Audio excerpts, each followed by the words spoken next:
The prairie was restless that night. Clouds rolled low like black cattle across the sky, and each crack of lightning split the horizon open as if the heavens themselves were at war. In that flickering light, a lone figure stumbled across the sodden earth, a ragged outlaw with rain dripping from his hat brim and mud clinging to his boots.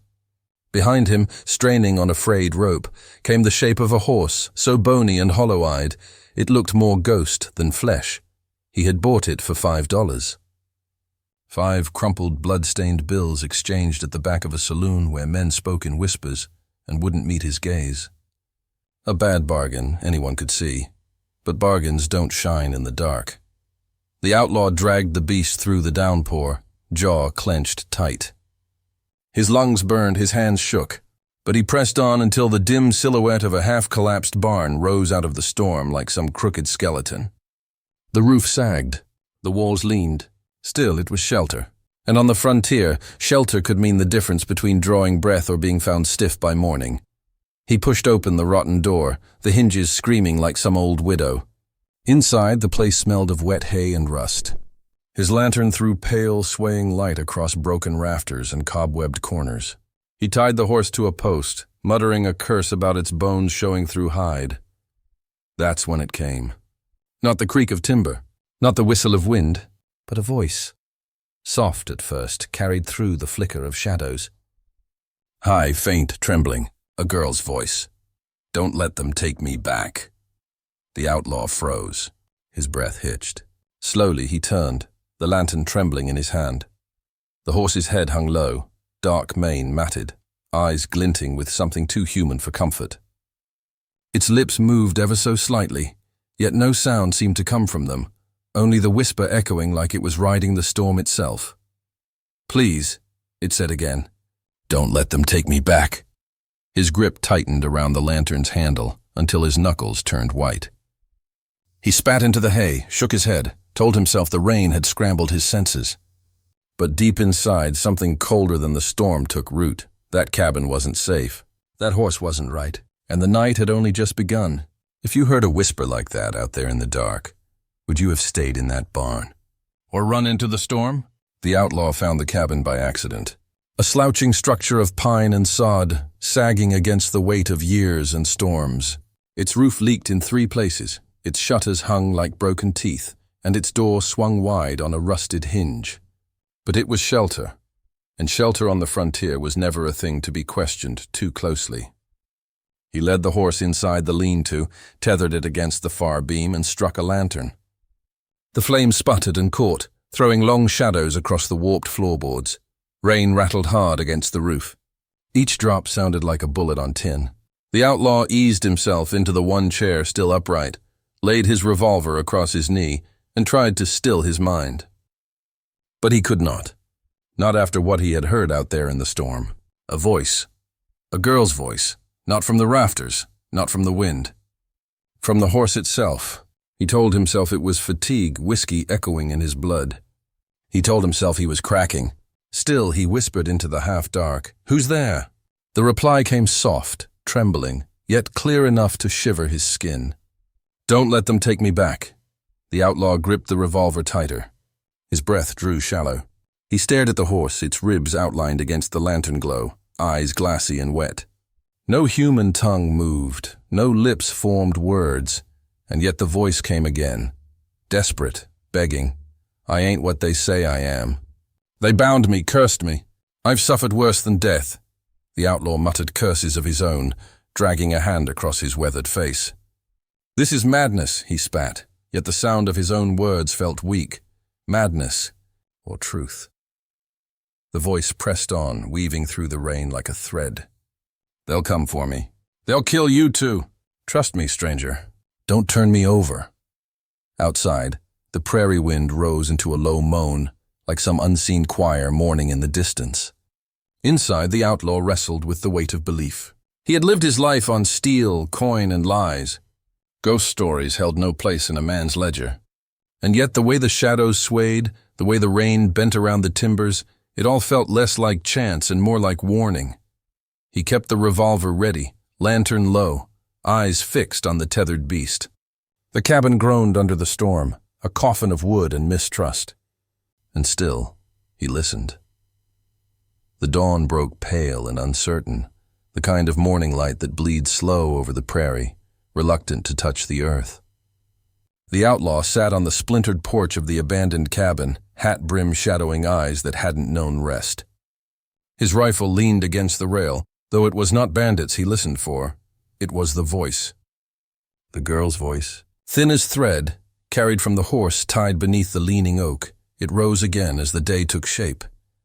"I was not always this way," the voice whispered, quivering like a flame in the wind. "I was born to a woman of the desert, strong and proud.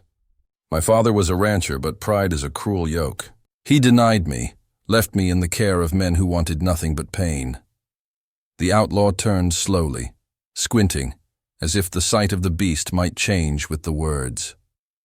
But the horse only pawed at the mud, steam curling from its nostrils. Still he spoke low, almost ashamed to answer. "Who were they?" he asked. "Men who called themselves justices, enforcers, ranch lords. They twisted rope not to bind cattle but to break spirits. They said I had no claim to land, no claim to life. So they bound me, cursed me, left me with hooves instead of hands." The outlaw stared at the earth, jaw tight. He'd seen cruelty enough in his time to believe it. He'd watched men hang children on suspicion, watched ranch fires swallow whole families, and no bullet had ever stopped it. The voice scraped at old wounds he'd buried beneath whiskey and dust. "You think you're the only one haunted?" His words came sharp, brittle as broken glass. "I ran with a gang once. We rode hard, robbed trains, left bodies in ditches. They were my family, or I thought so. When gold weighed more than loyalty, they cut me loose, left me bleeding in the dirt while buzzards circled. My kin, gone before I was grown. My wife, buried in a shallow grave behind a church that don't even stand no more." The girl's voice softened, trembled. "So you know the sting, betrayal, loss, rope against the skin and no one to cut it free." He did not answer at once. Instead, his mind painted images that stung sharper than the cold dawn. Dusty canyons lit by fire, torches bobbing like stars against the black. The smell of burning mesquite, rope cutting flesh until it burned raw, leaving scars deeper than bullets ever could. He rubbed his wrists as though the memory itself still bit. "They called me a hired gun after that," he muttered. "And I wore the name like armor. But inside I was already dead, just a ghost walking, waiting for someone faster to put me down." The horse shifted, iron shoes clinking on stone, and the voice rose clearer now, as if the morning wind carried it into his bones. "You are not dead, not yet. Ghosts don't bleed. Ghosts don't grieve. And you grieve even now." He looked up at the horizon, where the prairie stretched endless, gold light spilling across it like spilled whiskey. For the first time, he did not feel alone in the silence. The girl, whatever curse bound her, was bound by the same rope of injustice that had tightened around his life. She was strength despite suffering. He was weariness wrapped in violence. Two souls stitched from the same torn cloth. The outlaw stood and walked to the horse, his boots sinking in wet earth. He reached out a rough, scarred hand and laid it against the animal's mane. The horse did not flinch, and in that stillness, a fragile trust took root. "Maybe we're both damned," he said quietly. "But damned things can still fight." The wind answered with a mournful whistle through the cabin boards, as if the prairie itself knew the truth of it. The sun had barely climbed above the horizon when the first echo carried across the open prairie. Hooves, many of them. Slow, deliberate, not in a hurry, because men who own the land never rush. Dust curled in their wake, a thin brown veil against the clean morning light. Townsfolk stirred from porches and storefronts, eyes narrowing at the approaching riders. They didn't need to ask who they were. Everyone already knew. 12 men rode in under the same brand, the crooked bar V seared into their saddles and stamped across their slick leather vests. They weren't lawmen. They weren't drifters. They were the rancher's hands, his iron-fisted messengers. Their leader, a thick-set man with a red beard cut square as a shovel, let his horse carry him to the center of town and stopped without a word. The others fanned out behind him, silent as gravestones. The blacksmith set down his hammer. The barkeep froze mid-pour. Even the children knew to vanish indoors. In that silence, the town's fear was louder than any gunshot. The red-bearded rider finally spoke, his voice carrying like gravel dragged across tin. "Someone's harboring a thief. And worse, someone's riding with a horse that don't belong to him." He spat into the dust. No one answered. Boots shuffled, hats dipped lower, but not a soul dared open their mouth. Everyone knew the price of defiance. The rancher owned the water rights, the grazing land, the supply wagons. Cross him, and your family starved by winter. Another rider leaned forward in his saddle, eyes scanning the storefronts. "Return what's ours, or we'll come back. And when we do, this whole town'll wear the blame." His words lingered, as heavy as the sky before a storm. From the edge of town, in the shadow of a broken barn, the outlaw listened. His jaw tightened. He'd heard enough. This wasn't about a horse. It was about a girl's stolen life, twisted into flesh and bone that still carried her voice. If he gave her back, she'd vanish into torment again. If he kept her, blood would spill. The men wheeled their horses and rode out the same way they came, dust rising behind them like a funeral shroud. The silence they left behind was worse than their arrival, a silence that promised war. The outlaw knew then. The rancher's secret was buried in that horse.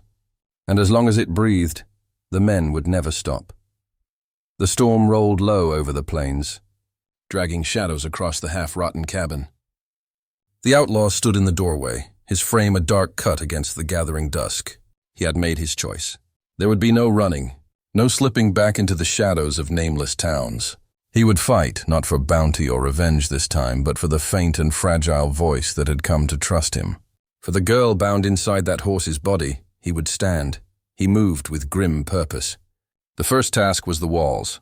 Weathered planks ripped from the back shed were hammered into place with rusty nails, each strike ringing out like a warning bell across the empty prairie. The outlaw worked fast, hands raw and bleeding from splinters, but he didn't pause. He braced the windows, left narrow slits just wide enough for a rifle barrel. Dust rose with every swing, settling on his sweat-slick skin. By lantern light, the cabin ceased to look like a ruin and began to resemble a fortress, however humble. His rifle lay open on the table, its steel gleaming under the flame. He cleaned it with slow precision, rubbing oil into the barrel until it shone like black water. Each click of the mechanism was a prayer disguised as work, the outlaw whispered under his breath. Not words of faith from any book, but fragments of curses and promises only a man on the edge of death dares speak. The girl's voice drifted from outside, soft as wind through tall grass. "They fear fire. They fear ropes cut loose. Tie the charms. They will see her watching." He obeyed. From her memory he shaped crude wards, small bundles of feathers, bones, and twine. He tied them to the rafters, to the doorframe, to the posts where the horse was tethered. The night wind carried them in restless motion, shadows dancing like spirits just beyond the firelight. He was no man of faith, but he felt something settle around the cabin, a weight of unseen allies. Now and then he stepped outside, brushing the horse's mane with the gentleness of a man who had forgotten gentleness. She shivered under his hand, and the voice quivered with it. "Thank you. Whatever comes, I won't be afraid." The outlaw pressed his forehead against hers, eyes shut, a moment carved in silence before the storm. He had no words to give her back, only the strength of his touch. Both of them knew what waited beyond the horizon. Men with guns, ropes, and fire. Inside, he laid the last of his tools. A knife, whetstone sharp, a scatter of cartridges lined neatly along the sill. A lantern hung low, its flame swinging with every draft, casting shadows like restless ghosts. The outlaw stood in the center of it all, breathing hard, sweat and dust staining his shirt. This was no outlaw's hideout anymore. This was a place of last stands, the prairie whispered beyond the walls. The girl whispered with it. And the outlaw, hands rough with rope, rifle heavy in his grip, understood the truth. He was no longer just fighting for survival. He was fighting for faith, hers and his own. Night fell heavy over the prairie. The sky was black iron, clouds rolling like a restless herd, and every gust carried the smell of rain and gunpowder yet to come. In the cabin, the outlaw stood alone, lantern low, rifle across his lap. He could feel them before he saw them, Riders gathering beyond the tree line, torches swaying in the distance like restless stars. The girl's voice whispered faintly through the horse's breath outside. "They are here. Be ready." The first sound was laughter. Cruel, easy, the kind of laughter that carried no fear of consequence. Then came the whoop of a rider, a torch flung high, and suddenly the night was split by fire. The villains had arrived, 10, maybe more, circling the cabin like wolves. Their rifles glinted. Their horses kicked up sparks on the wet earth. The outlaw rose, jaw tight, shoulders square. He had been hunted before, but never with this much at stake. The first volley shattered the night. Bullets punched through the cabin walls, splinters raining down like shards of glass.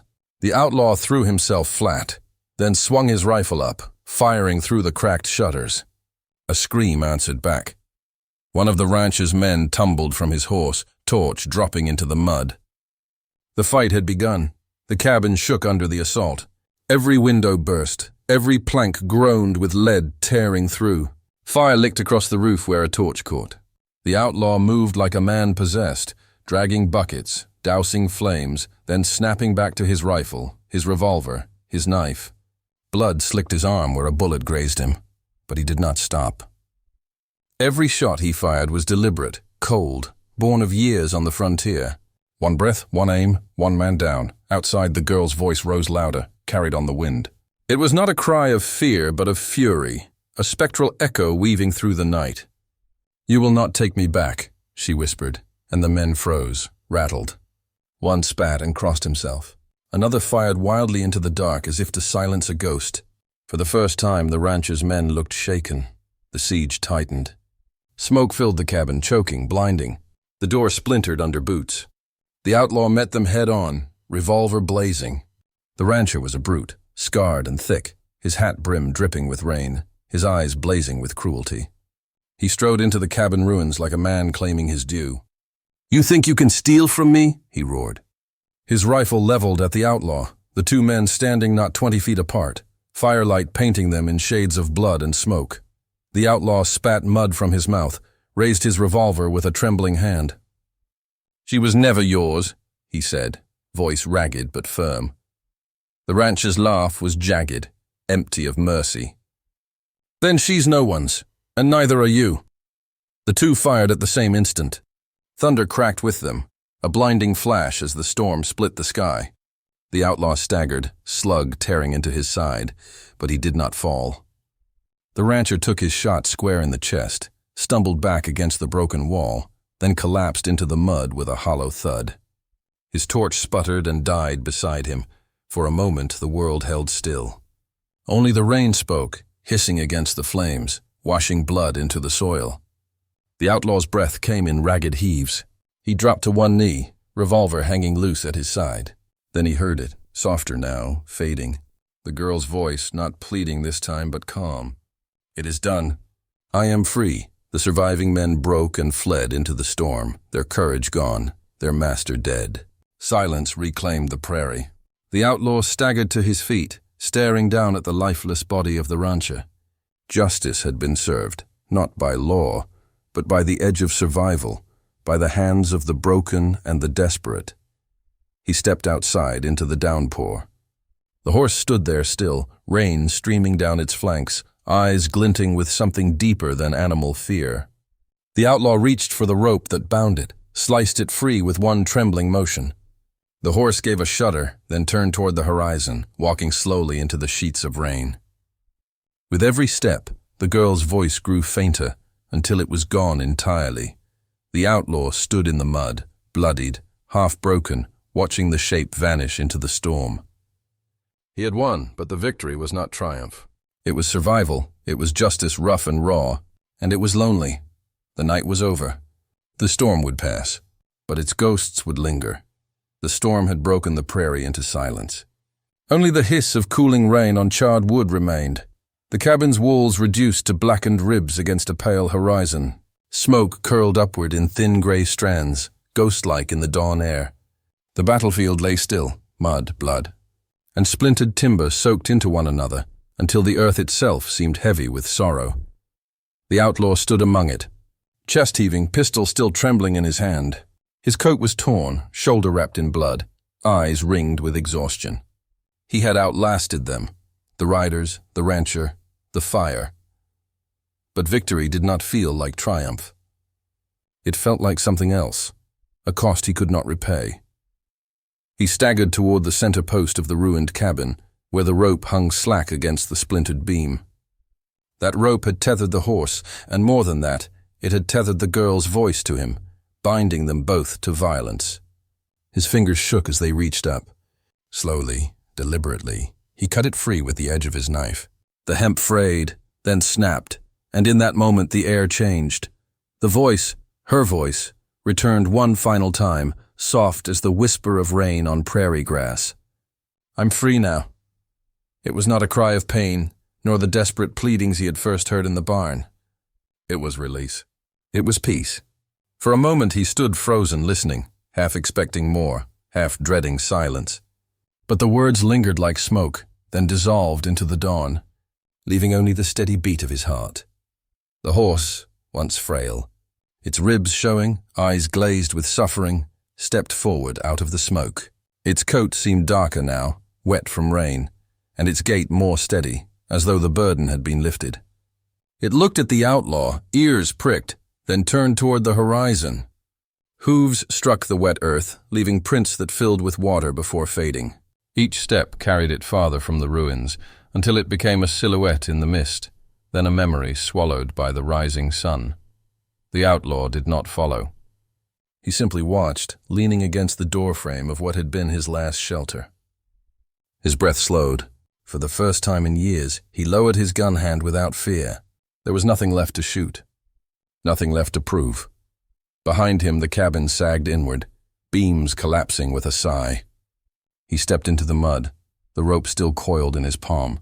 With a final glance, he let it fall. The rain had washed the blood from the yard, but not from his soul. Yet in that discarded rope, in the dawn's first light, there was something close to absolution.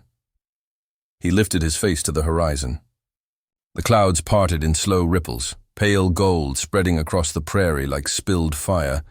The wind carried the clean smell of rain, sharp with earth, alive with promise. Somewhere far away, a meadowlark began to sing.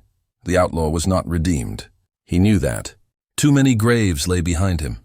Too many choices cut the wrong way. But he was altered, broken down, then reforged into something not quite whole, yet closer to human than he had been. He had not saved the girl, but perhaps in some hard and fragile way, she had saved him. With the dawn at his back, he stepped forward, boots sinking into wet earth, each stride carrying him away from ruin. And for the first time in his long life, he did not feel the weight of pursuit. He felt only the endless horizon and the quiet promise of another day. And so the tale rides on, carried by the winds across a land that remembers every rope, every whisper, every broken soul that dared to fight back. Justice out here comes slow and cruel, but sometimes even the damned find a sliver of light before dawn. Now I ask you, Ryder, what would you have done? Trusted the voice in the dark, or walked away into silence? Your answer may weigh heavier than a bullet. If this story spoke to you, let it echo further. Share it, subscribe, and stay with us for the next haunting trail of the Wild West.